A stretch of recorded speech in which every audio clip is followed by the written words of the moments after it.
Sama da mutane miliyan 57 ne a duniya ke fama da cutar hawan jinin ido wato glaucoma. Hawan jinin ido wato glaucoma cutar ido ce da ke kama mutum ba tare da ya san ta kama shi ba, har sai ta fara yi wa idonsa illa sannan mutum zai gane. Shin me yake kawo wannan cuta? Suwa ta fi kamawa? Ta yaya mutum zai gane ta fara kama shi? Ya ake magance ta? Kuma ta yaya mutum zai kare kansa? Ku biyo mu a Top Scientist Channel ɗinmu da ke YouTube, Facebook, TikTok da kuma Instagram domin samun cikakken bayanin a harshen Hausa da kuma Turanci. Shin me yake kawo hawan jinin ido wato glaucoma? Idan ƙofar da ruwan da ke cikin ido yake fita ta toshe, ko kuma ido ya samar da wannan ruwa fiye da kima, ruwan zai taru ne a cikin idon, sai idon ya zama kamar an hura balo. Idan balo za ta fashe, ai inda ya fi rauni shi yake fashewa.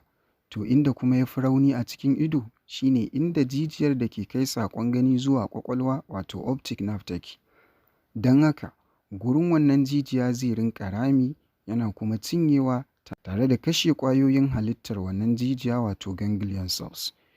Don haka, idon ba zai rinƙa kai saƙon gani zuwa ƙwaƙwalwa yadda ya kamata ba, amma ba a yi sa'a ba har ya kai ga makanta.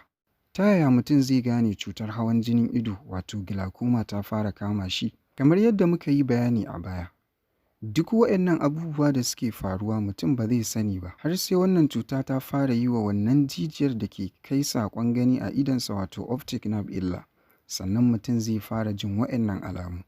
Na ɗaya, zafi a idonsa wanda yake zuwa ya dawo wato fluctuating pain. Gani dishi-dishi wato blurred vision, ko kuma rashin ganin gefe da gefen abu sai dai kawai tsakiyarsa wato loss of peripheral vision, da kuma ganin bakan gizo a lokacin da mutum ya kalli haske, musamman ma da daddare, wanda ake kira da halo surround lights.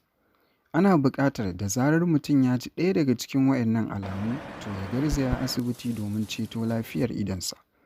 Shin ta yaya ake magance wannan cuta? Duk waɗannan hanyoyi da za mu faɗa, babban ƙudurinsu shi ne ko dai a samo da wannan ruwa na ido wato aqueous hanyar fita daga idon, ko kuma a rage yawan samar da shi. Waɗannan hanyoyi su ne amfani da magunguna wato medical therapy, waɗanda suke rage samar da wannan ruwa da kuma buɗe hanyar fitarsa. Likita na rubuta waɗannan magunguna gwargwadon yadda cutar ta kama mutum. Hanya ta biyu ita ce laser surgery, wanda likitoci ke amfani da wani kalar haske da ake kira da laser wanda zai ratsa idon domin samarwa da wannan ruwa hanyar fita. Hanya ta ƙarshe ita ce trabeculectomy, inda za a cire rariyar da ruwan ke fita daga idon baki ɗaya domin ya fi samun hanyar fita. Suwa wannan cuta ta hawan jinin ido wato glaucoma ta fi kamawa? Mutum na farko mai hawan jini, musamman ma in baya kula da ƙa'ida. Mutum na biyu shine mai ciwon siga wato diabetes, shi ma idan baya kula da ƙa'ida. Sai kuma masu matsalar ganin abu na nesa ko kuma na kusa wato myopia ko hypermetropia. Sai mutumin da ya kai shekaru 50 zuwa 70, amma yara da jarirai ma akan same su da ita.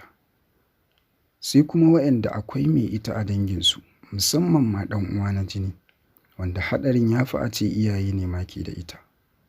Ta yaya duk waɗannan za su iya kare kansu daga kamuwa da wannan cuta ta hawan jinin ido? Abu na farko shine shan lemon zaƙi. Lemon zaƙi na ɗauke da sinadarin vitamin C, wanda ke rage hawan jinin ido da kaso 20 cikin 100 bayan mutum ya sha lemon cikin awa 2 kacal. Abu na biyu shine karas. Karas na ɗauke da sinadarin beta carotene, wanda jikin ɗan adam ke mayarwa vitamin A, wanda shi kuma vitamin A yana ƙara ƙarfin gani da kuma rage haɗarin kamuwa da wannan cuta ta hawan jinin ido. Abu na ƙarshe shine ganyayyaki, musamman salak da alayyahu, domin suna ɗauke da sinadaran nitrates da kuma antioxidants, waɗanda ke hana wa cutar tasiri. Binciken da aka gabatar a Harvard Medical School da ke United States of America a 1 ga watan Afrilun shekarar 2019 ne ya tabbatar da haka. Kada ku manta ku danna subscribe ɗinnan domin mu fi samun ƙwarin gwiwar ci gaba da kawo muku videos masu amfani. Mun gode.